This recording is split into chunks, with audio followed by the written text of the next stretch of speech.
Hey you guys, it's MJ from Ultra Love. How are you? So, I think the energies are starting to lift a little bit, which is just fantastic. This whole week has been this whole so August like building up into this last week. There's just been a lot of purging, and I'm starting to realize there is a cyclical nature in all of this. And as far as especially if we're following or tracking the moon cycles, if we're doing ritual and ceremonies and invoking higher manifestation, again, there will usually be a little dip energetically as we purge the densities that are limiting us from going where we want to go. I came across a woman named Laura Eisenhower, who's the great granddaughter of President Eisenhower whenever he was president. And I've been looking in a little bit into like disclosure, which just means like the government discloses information about Earth and about our human story and all of that kind of stuff. And in a lot of communities, the disclosure has to do with the fact that contact is real, that there are extraterrestrials, that there are beings in this universe, in this galaxy, which we are in communication with as a humanity on this planet. And this is like the weird and wonderful part of existence, is that we might stumble across some of this stuff, people that we've never met, stories we've never heard, and yet somehow our whole beingness totally resonates with the story that's being told. And right to the very end of my day yesterday, I not only found someone named Laura Eisenhower on YouTube, but I listened to a couple interviews by someone named Max Spears, who's no longer here in physical form. But these are people who are called whistleblowers in the world, you could say. And part of their purpose is to actually up-level a grassroots movement in the paradigm shift. So it's helping us to disentangle and understanding the deeper darknesses that you could say support the system as we know it, and why on a deeper level we understand our soul contracts and our soul agreements is because there is an agreement for us as souls to enter into this realm, this dimension, right? And part of our dissension into this dimension is to actually awaken one another and to have the experience of awakening to basically from like lowly sinners to divine creators. And that process is the reward. That's the weirdest thing ever, isn't it? But the reward has nothing to do with like the stuff we think we're going to get, or the fame or the recognition or any of that. The reward is literally in your just feeling good about the person that you are and your ability to show up as the person you desire to be. And ultimately a big part of this recent shift is our ability to communicate, our ability to express the divinity that we know that we are from within self, and the different checkpoints and sort of ring not pass that we have to go through in order to get to this point. And in my experience, every transformational cycle, there is a release, there's a shedding, there's a purging, there's a having to let go. And each time I could honestly say, like, I wish it wasn't the case. I wish I could say to you, oh no, I'm sure it's fine. You're just going to keep everything exactly as it is, but go through this whole transformation, right? But that's not been my experience. So that's not what I can share with you guys. Every time that I've undergone these deep, I want to say transfigurations, but these deep cellular transformations in order to project out and manifest a desired state of being or desired reality, I lose everything from the past cycle. I'll lose my car, my boyfriend, everything will just somehow find its way out of my reality. And then like all this new stuff comes in. And then in between processes, or in between kind of life images or cyclical images, there's learning. There's like a whole bunch of fast, sharp learning in between these cycle completion and beginning. So the completion cycle is essentially purging us. And again, I talked about this in 2 or 3 videos ago, that like for me, there is very much a tangible, visceral feeling of rebirth. Like this cycle is like a birthing cycle that I've never manifested in human form. So it's very exciting, especially when I tune into these different like disclosure videos, because um like basically what I'm aware of intuitively is just that within the human collective consciousness, it's not just like the alien disclosure, but just more um lids get lifted under in the darkness. That So the darkness, the shadiness, the shit, the violence, the tragedy, the horror, the manipulation, the corruption, that the deception, the betrayal, like all of that darkness basically is underneath the system of like chasing the dream and everything's happy and let's just buy stuff and just keep consuming and just keep consuming and just stay in fear and keep consuming. Underneath that system of greed is really fucked up shit, like really dark, distorted shit that a lot of people in the West, like, well, it just doesn't matter. A lot of people caught up in the illusion and chasing the dream and making it all pretty and nice. We don't want to look at that.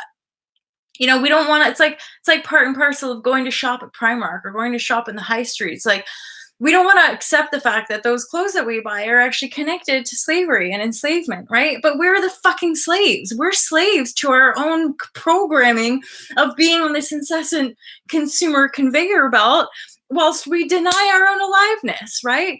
So it's only in us, our ability to reclaim our own aliveness. Now, part of the tangent in talking about disclosure, aliens, ETs, and all that shit is that, of course, it's real. It's part of our creation. We wouldn't have anything that we can imagine is a reality. This is what the kind of how the new paradigm totally transforms us as beings, is that it's all out there, you guys. All the movies we've ever seen, there's an aspect of total reality and creation in that. So there's sort of how I bridge for y'all is I am somebody, for since my awakenings at least, I literally just believe it all. However, I'm increasingly more and more choosy with what I choose to focus on, with what I choose to buy into. So there's when you start to go into like the more out there aspects of our creative potential as human beings, yes, you'll start to find a lot of conspiracy theorists and a lot of, you could say, dark tunnels about the depth of darkness in our humanity, the depth of distortion, but also the fact that the majority of humans are totally innocent beings, and that the weird corrupted energies is something far beyond what most of us in our imagination can or have been programmed to comprehend. Through our own suffering and through our own soul's journey, we awaken. We have these awakening experiences. As we continue to peel back the veils of our own forgetfulness, we can see through more of the veils of our creation. So in order to expand into this lightness, the idea of some kind of, not utopian, because that feels unrealistic. It has more to do with a more stable harmonic frequency on this planet, which means our humanity's point of attraction comes from a place of heartfelt love, comes, and not delusion, not let's all hold hands and sing kumbaya, again, not some fanciful idea, but a grounded, fierce, loving connection of we are all in this together. We're not all going to hold hands and sing kumbaya. In fact, we probably don't even all like each other. We're from different star races. We have different ways of being as beings, and all of us as unique individuations of consciousness have a connection to different stargates, right? Different aspects of those constellation vibrational holdings. So all of us have aspects that are totally connected to different beings around the galaxy and around this universe. Some of us might even be from different universes. Some of us might be totally earthly, like this earth is where our origins are. But for a lot of us here on the planet now, we're definitely not necessarily from this universe or from this galaxy. We've traveled from various parts of our universe to come to Earth for, you could say, this event, this awakening, this mass awakening, which, again, weirdly, even across the path, it's like all I've known for a really, really long time, since what I call my own awakenings. Thanks, Thomas. Gee whiz. And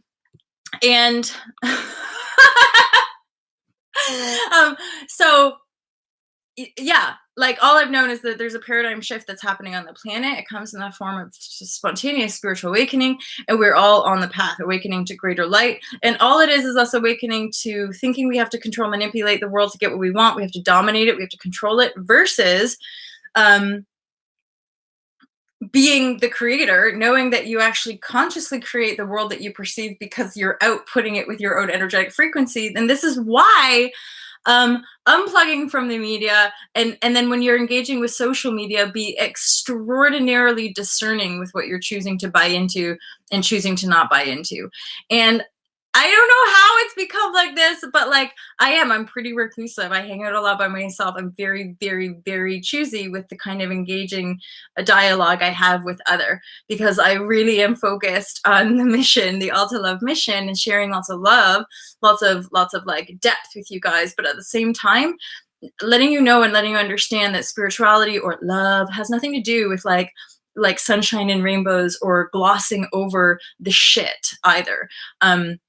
It's not about denying the atrocities that are in us as beings, the trauma, the cellular programming, the multi-leveled veils, the fact that there are beings of malevolence. If there's beings of benevolence, there's beings of malevolence. And it's really up to us to become the unconditional love.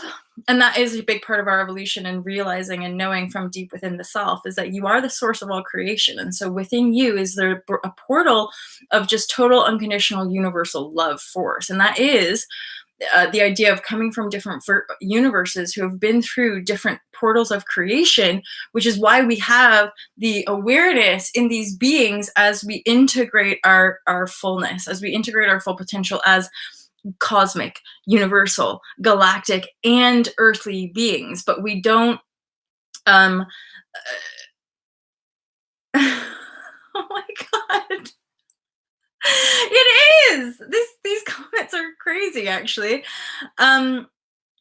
So I'll make my bed if I want to, by the way. Like, okay. So yeah, we're all cosmic, universal beings. We're having an earthly experience. The story we've been telling ourselves as humans is far, far more expansive than what we think it is. And as we awaken through the impact of greater suffering and the deeper insidiousness of control and domination, the more and more of the masses will see the corruption, and through their own potential suffering, they'll begin to transform the patterns of the past. The patterns of the past are just really dark. It's like we're moving out of the dark ages and we're moving into light. And it's the lightness within us. It's not out there, because we're the projection screen of the information that we carry. So it's up to us each time we hit up against a storm to face the darkness within our own consciousness and like stand your ground. That's, I call it in my own book, it's the mind battle.